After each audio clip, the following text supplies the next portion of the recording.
Greetings, friends. Many pranams to you.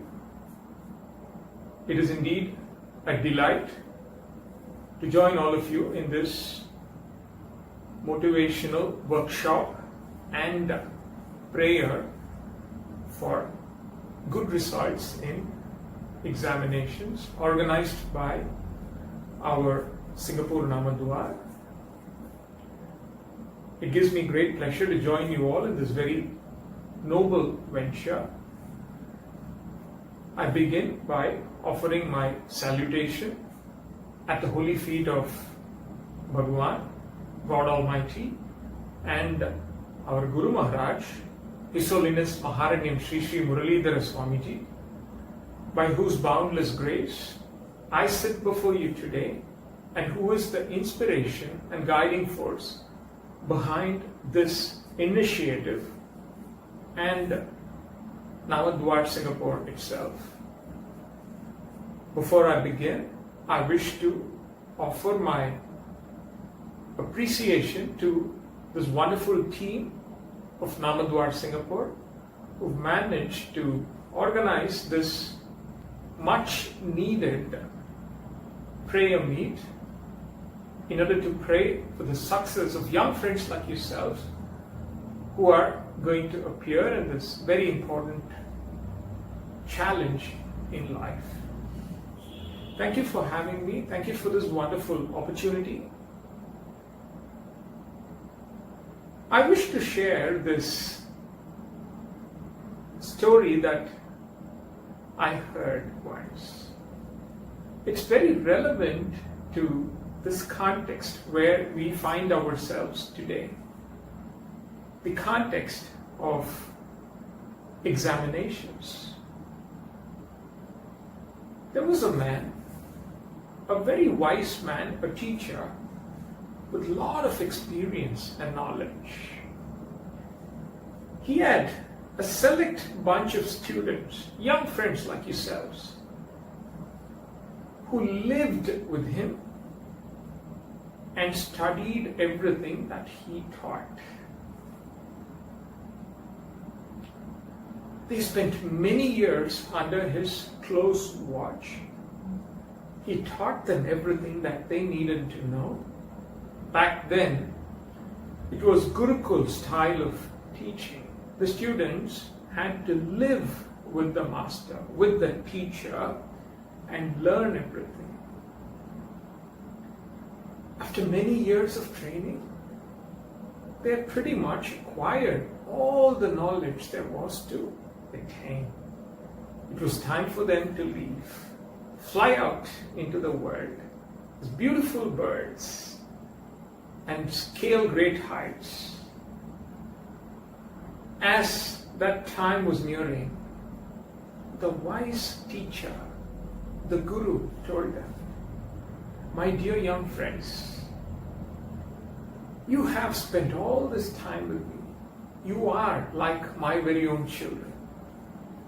Before you set out into this world, there is one very important lesson that I want all of you to learn. And this lesson, my friends, is the most significant of all that you have learned till today. I will give you an address and the name of a gentleman. What I want you to do is I want you to pay a visit." The students were quite surprised because they thought that their teacher was the wisest of all and he taught them everything. What more there could be to learn? But then if he says something, there must be a meaning to it. They were curious. They said, "What should we go and ask him? Should we tell him that you sent us? Should we ask him any specific questions? How long should we spend in his company?" The teacher said, "You don't have to do anything. There needs to be no letter of introduction here. You just need to go there, find this address, and quietly observe what he does. That's all you need to do. You just need to spend one day there and observe what he does. Nothing more. That's it." the students said, all right, let's do this. The very next day they set out. They went to that town and they were looking for this place. They thought they would find some sort of a school or a classroom or some sort of an educational institution, but to their surprise, this address led them to a store. A store right in the middle of the town, in the marketplace. There were lots of shops there, and this shop was one that sold stationery items. They wondered for a minute if this was the right place, but then yes, it was. And they checked if that gentleman lived there, and the neighbor said, yes, it's his place. So the master said, go there and observe. You don't even have to talk, let's do that. They all went there and stood at some distance. There was a window and they could clearly see what was happening inside. There was this old man, a frail old man, sitting there. He was holding something in his hands. When they watched carefully, they found that he was holding a few pencils. Pencils that he had made himself. And it appeared like he was saying something, he was talking something. When they went close, they could hear what he was saying.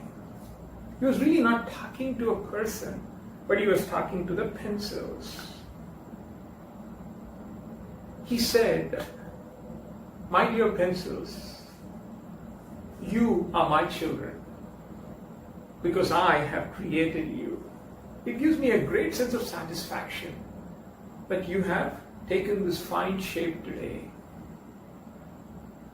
I'm going to put you in the store, and lots of people would purchase you and they would take you with them, and you will go out into the world before you leave. There are a few things that I want to tell you. I want you to bear in mind always. He was addressing the pencils. Our friends, the young friends, were making careful notes. They found this very strange. Who would be talking to a pencil? But our master said that there's something to learn. Let's do it. Keep our ears sharp. And they were trying to listen. He said, I want you to remember 5 things. 5 important points, dear pencils. Point number 1. Always remember that sharpening is necessary for you to perform well. True, isn't it? If a pencil is not sharp, of what use it is going to be? A pencil would have to be sharpened often in order for it to be able to write well. It's a very beautiful point. If we take that point and try to reflect, it makes a lot of sense, isn't it, dear friends? Many a time in this journey, from when we were children to the point where we are today, you and I, we've all undergone this process of sharpening, isn't it? It began with our parents. And then our teachers took that responsibility. Sometimes, at that point of time, when we were being sharpened, for our own good, we felt the pain.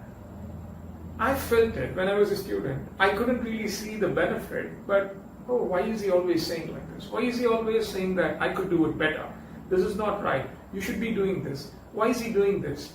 I felt hurt. The sharpening hurt. It does. But now I understand, just as you will too, if you have not already, that it is that sharpening that was done by the parents and the teachers that truly has made us who we are today. Selflessly, they have worked on us. Why? Because they wanted us to do well. The one satisfaction that we will perform well in life. That's all they needed. And they sharpened us, and that sharpening is important. And what can we do in return, friends? There's only one thing we can do, and we will do it right now. We will say a big thank you we will express our gratitude to our parents, to our teachers, every single teacher that has taught us, to our schools, for spending the time and the resources upon us to sharpen us. Even though I felt it was painful at times, I understand the value of that sharpening. And I bow down to every one of you, the teachers, for giving me this, for spending time on me. And we will all express our gratitude before we actually go to the next step. A big thank you. A big thank you to every teacher. A big thank you to my school. A big thank you to Namadwar Singapore for organizing this. And to my parents for what they have given me. The second point, the second lesson. The pencil maker was telling the pencil, remember, sharpening is important. It's for your own good. Then he goes to the next point. He says, always remember, dear pencil, any surface that you come into contact with, you will always leave a mark. Remember that. Do not forget. And let that mark be one that will never be forgotten in a positive sense. Leave a good mark. Leave something that everyone will cherish. A wonderful lesson, isn't it? A beautiful lesson. Something that we need to remember. We may think that we are an insignificant individual amongst the millions and millions and millions of people in the world. It's really not so. Every one of us is significant, and every one of us will leave a mark on the community, on our world, in this entire ecosystem. We need to remember that with that sense of responsibility, and always, always bear in mind that that mark needs to be something that everybody is proud of, that I am proud of myself, that would benefit all, that would be for the well-being of all. Always we need to bear that in mind. Now the pencil maker goes to the third lesson.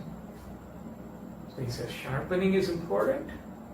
You will always leave a mark on every surface that you come into contact with, so let that mark be good. And then the third lesson, in case you leave a mark that you regret yourself, you wish you hadn't left a mark like that, do not worry. It can always be erased and you can redo it. There is always an opportunity in life. You can redo that mark. The pencil maker told the pencil, true, isn't it, friends? That truly represents successful people in life, gutsy people in life, and courageous people in life, isn't it? As they say, it's not about how high we climb. It's really about how many times we get up after we have fallen down. That represents grit. That represents greatness. And great achievers in the world have done what they have done, not by simply flying high and high and high. There have been many setbacks, but they never gave up. They always got right back up, and they were ready to make the climb again till they finally got to that point. That point called as success. So it does not matter if the mark that I left was really not something that I desired to. Maybe I failed. It does not matter. I can always pick myself up and I can redo that mark. I can redo it in a manner in which it finally comes out to be this beautiful picture that the world will adore, that everybody will be proud of, that will give me an immense sense of satisfaction. It is always possible. I'm now going to share a video with you, something that we all know of, yet probably never looked at from that angle. It summarizes a few great people in this world, people that achieve greatness, not just by succeeding at the first attempt. They failed many times, But every time they got back up and they went towards their goal and achieved this greatness.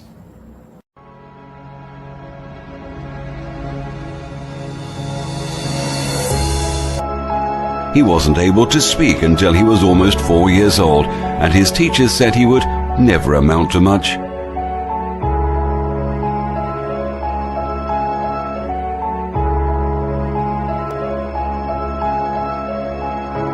Fired from a newspaper for lacking imagination and having no original ideas.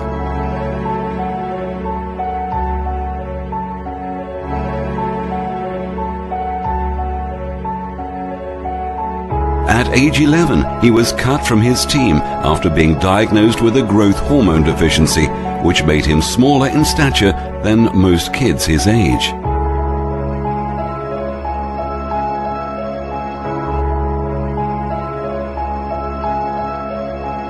At 30 years old, he was left devastated and depressed after being unceremoniously removed from the company he started.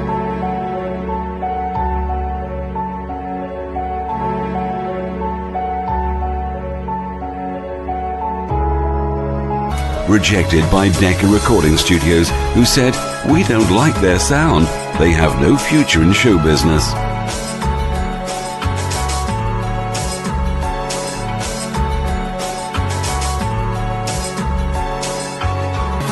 His fiancée died, failed in business, had a nervous breakdown, and was defeated in 8 elections.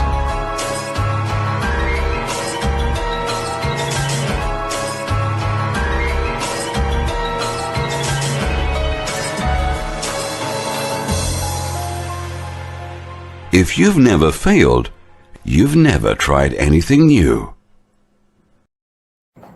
If a mark did not turn out to be exactly how we wanted to, there's always a second chance. We can rub it, we can erase it, and redo it. And every one of these great people have done that. Imagine life but for them, modern life as we see it. They have left that mark, isn't it? So it is always possible, friends. So do not worry. I'm sure that some of us were thinking, oh, exams are already staring down. I'm very, very close to exam date now. There was so much of time that was available. I wish I had made better use of the time, better use of the resource. I think it's all gone. I don't think I can make it anymore. Some of us may have such thoughts and such feelings and regrets about the time that we wasted. We did not put to optimum use, but I'm telling you, do not worry. Really do not worry. It's never too late. Never give up. The one that wins the race is the one that will run the race, and the one that will lose the race is the one that gives up at the starting gun. So never give up. There's always time. There's always time. And we can turn things around if we have that willpower and mindset. So do not worry. Pick yourself up from today, from this moment, and work your way towards the examinations, and you will certainly perform well. And that is really what history shows. Important lesson. We can always redo it. We can always leave that good mark. And the pencil maker now imparts the 4th important lesson. He says, "Dear pencil, you may look fanciful outside. There may be these different colors on you, but you know what really matters? The core matters. It's that lead that is in the center, right in the middle, that is not seen, that's concealed, that really defines the pencil, isn't it? It's not the exterior, really. The core matters," he says. Yes, friends, the core matters. And what is that core? That core is really what we are made of.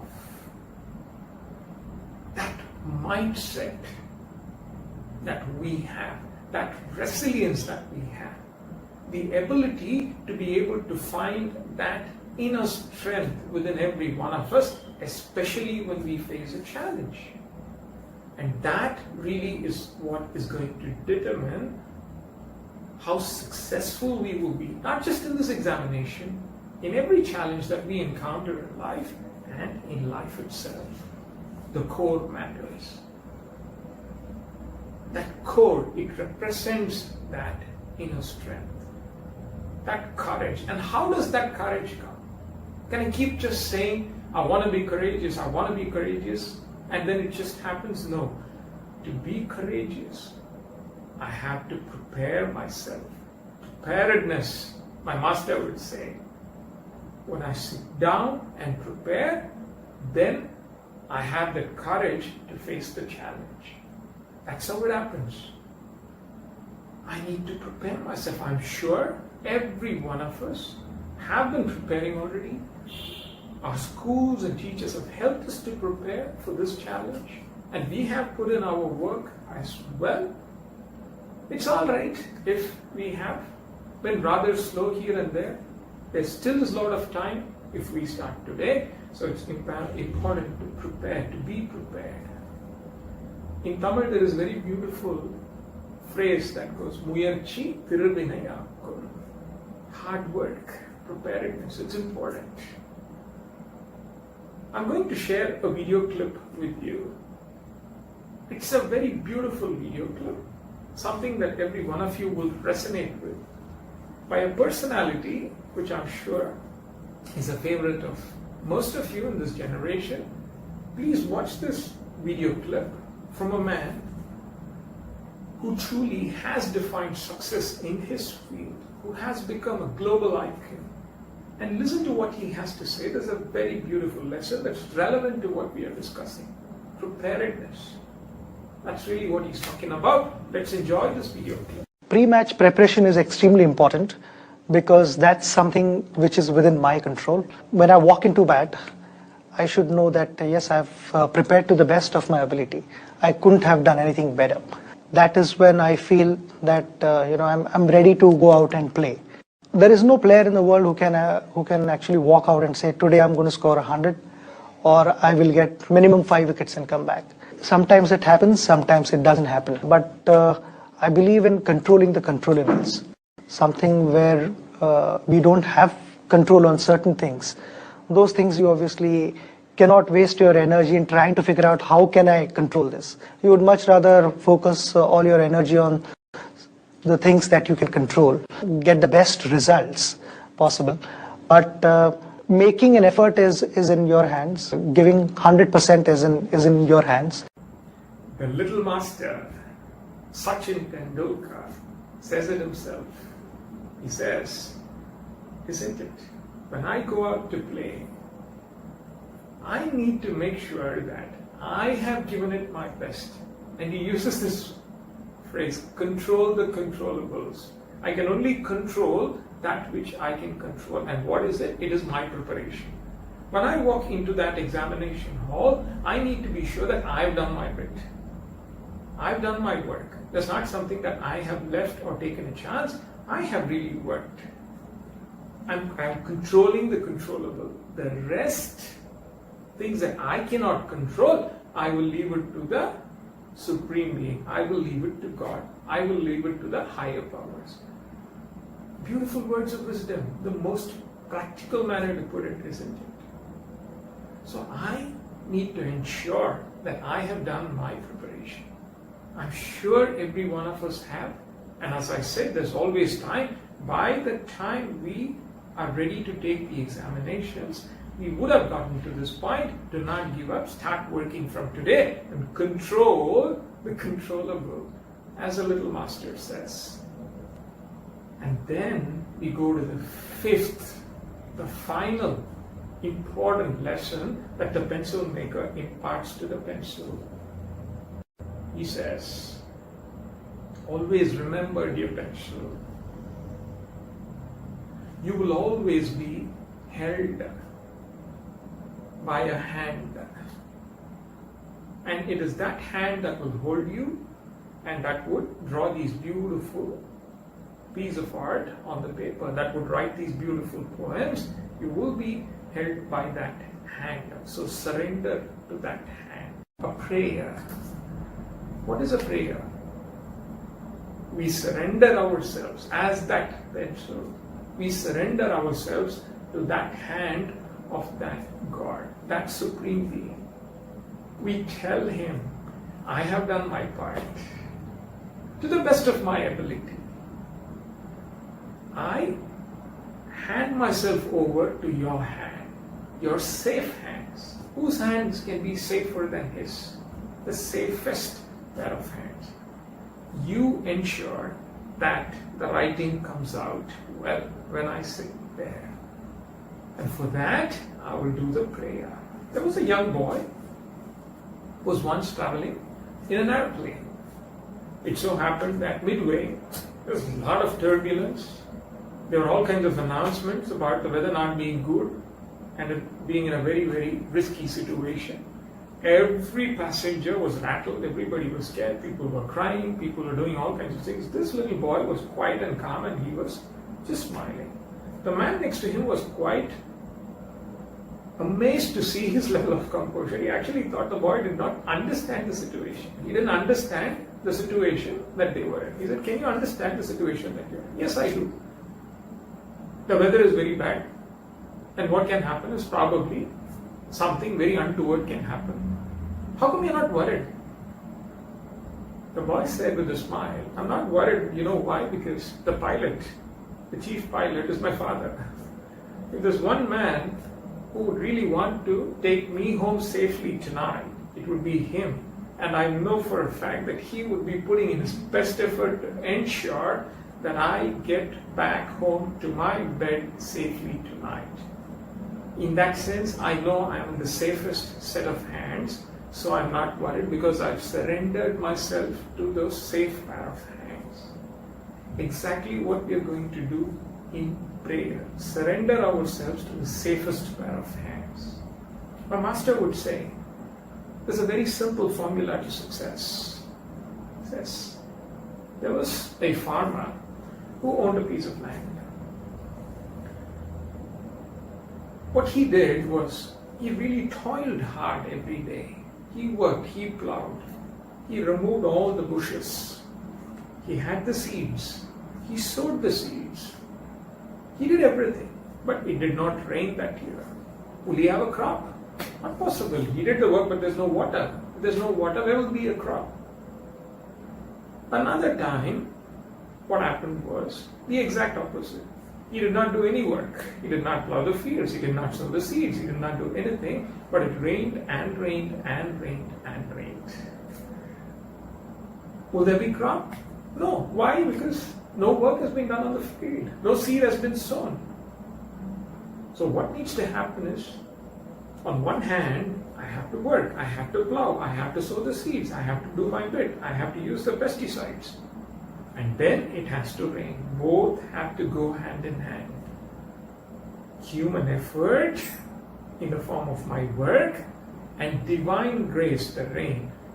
When these two happen at the same time, we get a bountiful crop, a good yield, success. Human effort is what we do. I've studied, I've done my bit, I've prepared myself. And then divine grace, the rain, by way of prayer, that's really what I seek. And when I do that, I certainly can be assured of a good result. Today we are here to do just that. This very wonderful students' prayer meet, first of its kind, organized by our very own Singapore Namadua. What we will do is, we will close our eyes for a minute and pray to God in any name, in any form that we believe in, that we were taught in, our tradition has taught in. God is just one, no matter how many names and how many forms that He has. It does not matter. So as we have been taught at home, as we have believed personally, let us all pray. Pray that we perform well. Pray that we make everybody proud. Pray that we succeed in this challenge and in every challenge in life. Pray that the sacrifice of our parents, our teachers, our schools that has gone into this situation is all justified, and pray that we do this for our own satisfaction. We will pray for 1 minute.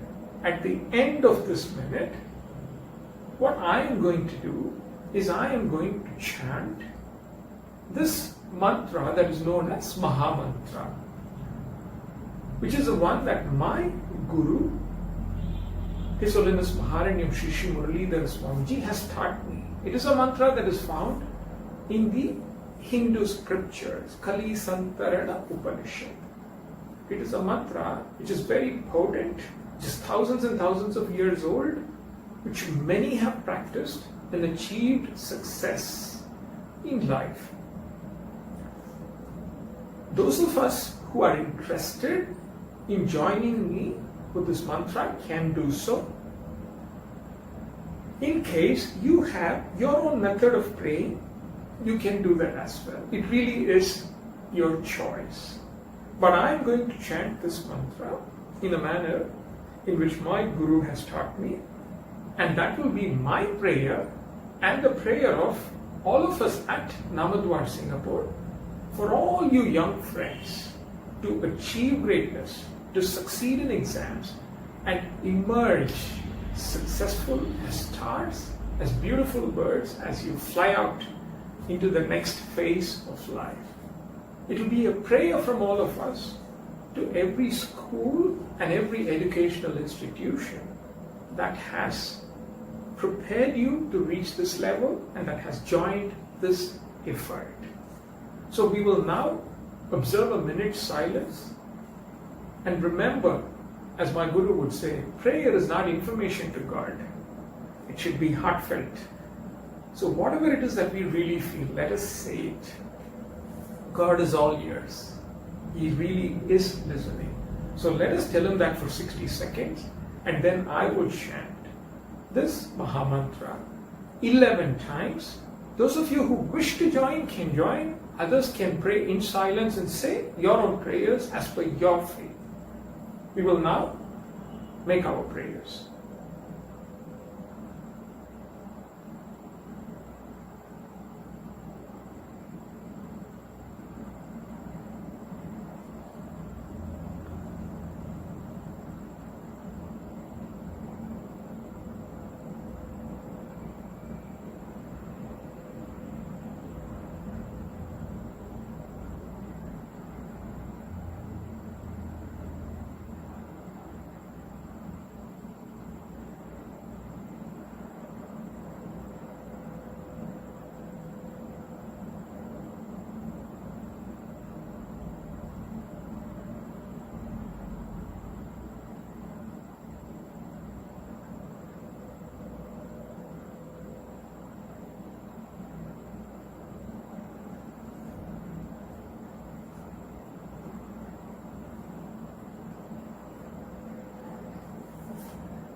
What we will do is we will recite this Maha Mantra 11 times in a certain manner.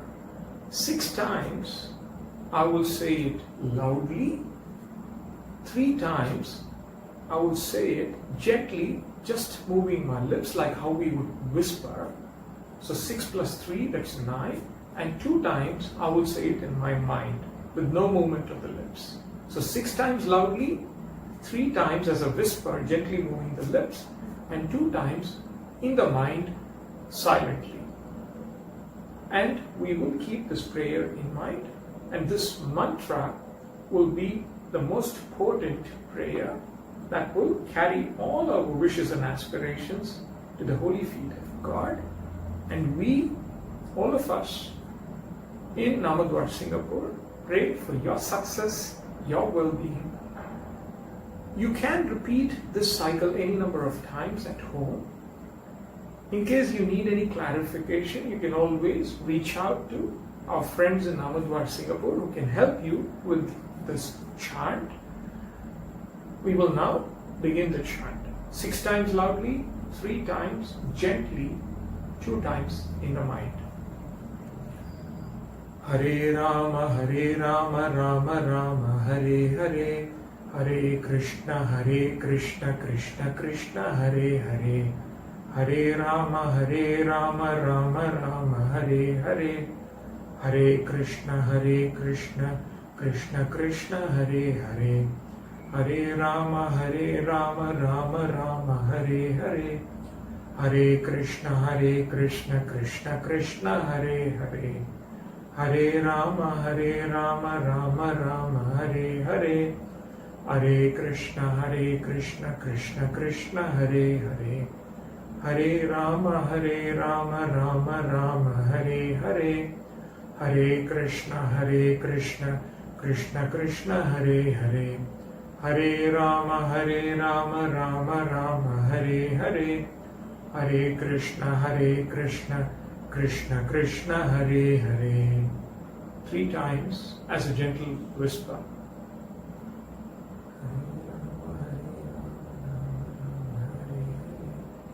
Hare Krishna, Krishna Krishna, Hare Hare, Hare Rama, Rama Rama, Hare Hare, Hare Krishna, Krishna Krishna, Hare Hare, Hare Rama, Rama Rama, Hare Hare, Hare Krishna, Krishna Krishna, Hare Hare. 2 times in your mind, silently.